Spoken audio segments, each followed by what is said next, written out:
Hi there, I'm Lena Anani, and you're listening to She Wrote a Book, where I interview amazing women from all over the world who also happen to be published authors. I created this show to educate, entertain, and inspire you to be the voice you want to hear in the world.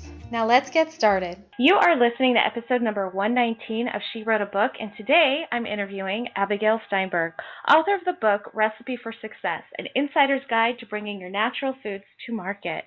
Recipe for Success, an insider's guide to bringing your natural food to market, is a guide for natural food entrepreneurs to help them launch a successful business and avoid the common and costly mistakes that startup businesses can often fall into. Abigail Steinberg is a natural products expert. She was instrumental in launching Zevia, a zero-calorie stevia sweetened soda, scaling it up for venture capital sales and acquisitions. Currently, she works with a portfolio of natural companies for WellNext. Again, her book is called Recipe for Success, an insider's guide to bringing your natural foods to market. You can find the link to purchase her book in our show notes for this episode at SheWroteABook.com/119. So Abigail, it's such a pleasure to have you here as a guest today. This is definitely like one of a topic that stands out among all the other interviews. We've never had someone who is an expert in natural food sales, so I'm really excited about this. My first question for you is this: what inspired you to write and publish your book? Well, what inspired me was I started off with Zevia, and I helped that company from pioneering it to taking it to the point of venture capital sale. And what I found was all the costly mistakes. So after that was over and I started going around the industry, I realized that the same mistakes were done over and over again within the industry. And it was not just one company, it was almost every company was doing common costly mistakes. And I realized there was not one publication out there to actually explain any of this simply. And if someone had a publication, I'm sure they wouldn't be making these mistakes. They would have fixed them from the start instead of sort of falling into the same traps. And, when I actually took it to the pages, it was picked up so quickly. I mean, it got picked up by one of the biggest agents in the country in New York, and it was picked up with the biggest publisher in New York, which is, Amacom. So they said there was a void in the market, which is funny. I love it. I love that you were able to fill that void. I mean, seriously, when I saw your book come through, I was like, oh my gosh, like there's clearly a need for this. I love that idea. You talk about the traps that these businesses fall into. What is the number one common trap that you see that these businesses fall into? I think the number one, and it's such a simple mistake too, is not actually exploring the market properly before launching their product. And a lot of times people get into their own silo. They just get so excited about their idea, they don't really look outside of their silo and actually just take it to the marketplace and look in the marketplace and see what's similar, what's out there, what's selling, what's the price. And so there'll be common mistakes, like they'll make it so costly that they're so much more expensive than the competition, they fail. They come up with a product that's similar to the competition, so the competition wins out. They find out that they create a product that's such a fad that it's on the dying end and they can't sell it, but they're overproduced. They have too much stock and they have to get rid of it, and they're in debt. So there's all sorts of mistakes just like those. That happens almost in every company I've worked for so far. So for these companies that do make these mistakes, what is their shelf life? Haha, pun not intended. Yeah. Well, their shelf life is what happens if the owner is attuned to what's really going on, then their shelf life can be a long time. But if they don't, what will happen is they'll end up buying shelf space, which will ultimately be bought by another company. So they'll end up getting kind of the renter's experience in the marketplace, where they're on the shelf for a little bit and they disappear. And this is common. I call it the renters of the world, not the owners. Oh, that's interesting. I didn't even know you had to rent space.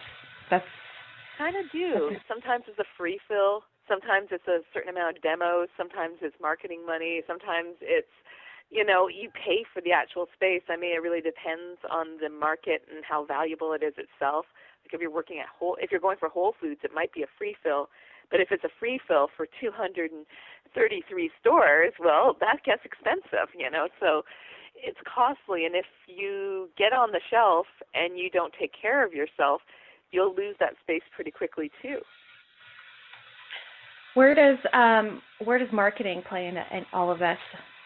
Well, it does really play in, but you don't have to spend as much as people think. They usually think that every retailer they go to, they need to buy an ad and they need to do a certain amount of demos, they need to do all these various things.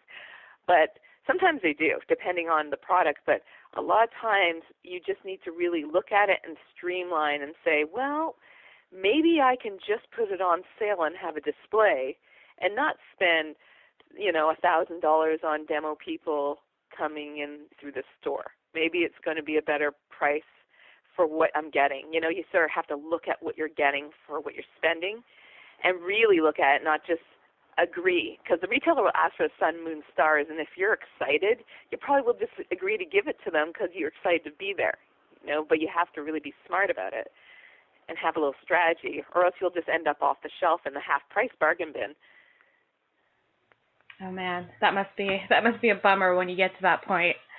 I've seen it happen more than I can tell you, but I can tell you that the ones that were very smart are lasting. The ones that are very smart are lasting, but they also have the undeniable product too, and that's the void in the market.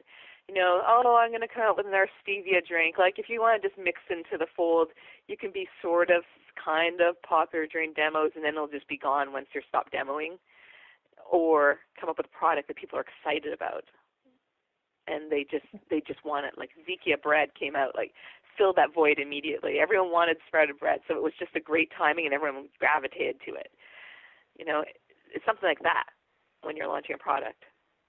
That's awesome. Yeah. Where do you stand on companies selling their product online only versus getting their stuff into the stores? It's interesting you say that, because my company I'm working with, we're being very careful about our online sales, because what happens is it becomes price gouging. See, if you sell it online, then you have to have control, because what will happen is if you sell it for, okay, I'm going to sell off my website for $15.99, okay, that's great, but then it's selling Amazon for $10.99, no one's going to buy it for $15.99, and then if you get in the retailer for like $13.99, they're not going to buy it from the retailer. They know they can just get it on Amazon, so they have to be very careful on pricing. And a lot of times it's because they go and they sell it to a distributor who will be selling it directly to Amazon, so the pricing will be really low, and so they'll be able to just get that, really undercut the retailers, which will hurt their business. So it's really what you're planning to do. If you want to just go direct sales, then you be in charge of that. But if you want to go Amazon, then just focus on that, because once you go on retailers, they're going to be battling it out unless you control the price completely. Like say, I'm going to sell you Amazon, but it's from me, not my distributor, because they're going to get really good prices from our distributors. That's awesome. What's one of your favorite case studies that you like to talk about? Well, I really do. I do have to say I love the Zevia story. It's the one that I started with, and what excited me about it is it came out really organically. The Newmans came out with this idea of a stevia soda because Mrs. Newman was getting headaches from Diet Cola. Just as simple as that. So they decided to create it for her, and then they realized there was a market. They got investors, and it sold like hotcakes because it was the only one in its market. There was maybe one other soda that was kind of going that way, but there was really nothing out there. So everybody gravitated towards it. It was just amazing because I think they jumped in on a void. So I love that story because I really think that inspires others, and I've seen it again and again where companies will come up with an idea that just fills that void in the market, and just, not something that comes out just to be in competition with someone else, but to actually fill a void. And that's when it's really exciting, is a new product, a new idea. Yeah, and when you say fill a void, it sounds so mathematical. It sounds so such an industry term, but I think like the simplest way to understand that is it's a product that I need for myself that doesn't exist. Right? Is that what you mean by like fill a void? Exactly.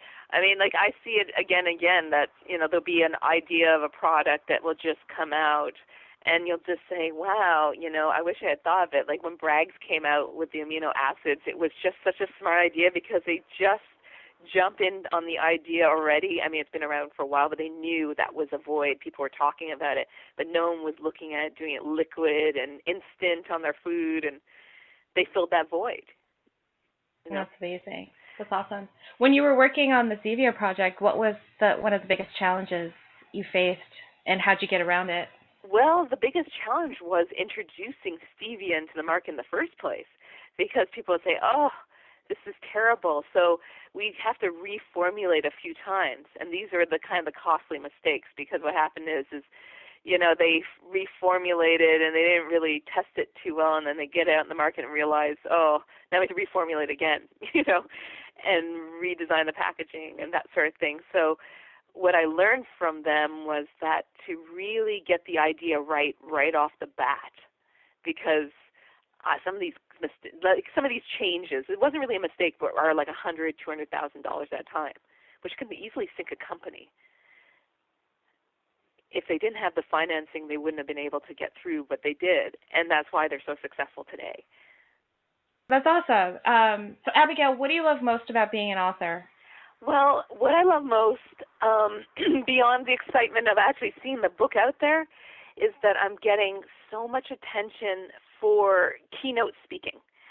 So on Friday, which I know this is out in the middle of the world right now, but this is the Green Expo Festival, and I'm doing a 5-city tour across America in 2016 and 2017, which is very exciting. We're starting in Los Angeles at the LA Convention Center, and then it goes to San Francisco in November, and then in December it's in Portland, Oregon, and then it's in April and May it's in New York, and it's in Washington, and it's a lot of celebrities are coming out. Moby is going to be there for LA, and so Ed Begley Jr., and there's going to be a major fashion show in San Francisco, and this is an every year event, but I'm headlining the 2016-2017 tour, so it's really exciting. I'm doing a 1-hour presentation just about the sort of pitfalls of the industry and the whole what's going on in the industry, sort of in a capsule, and talk about recipe for success. So it's been really exciting, and what's exciting is I will probably get a second book. So getting to be an author gives you the opportunity to be an author again. So, I mean, there's nothing more exciting than being able to put your ideas into words and getting it out there in the universe. Awesome. Abigail, thank you so much for being our special guest today. We will have a link to your book in the show notes for this episode, and our listeners can find that at SheWroteABook.com/119 to learn more about our author and her awesome book. So thanks again, Abigail. Thank you. Thank you for listening to She Wrote a Book. If you enjoyed this episode, then subscribe now so you can automatically get access to all new episodes, and feel free to share your inspired thoughts with us in the comments too. I'd love to hear from you. Until then, may you always feel good and make magic.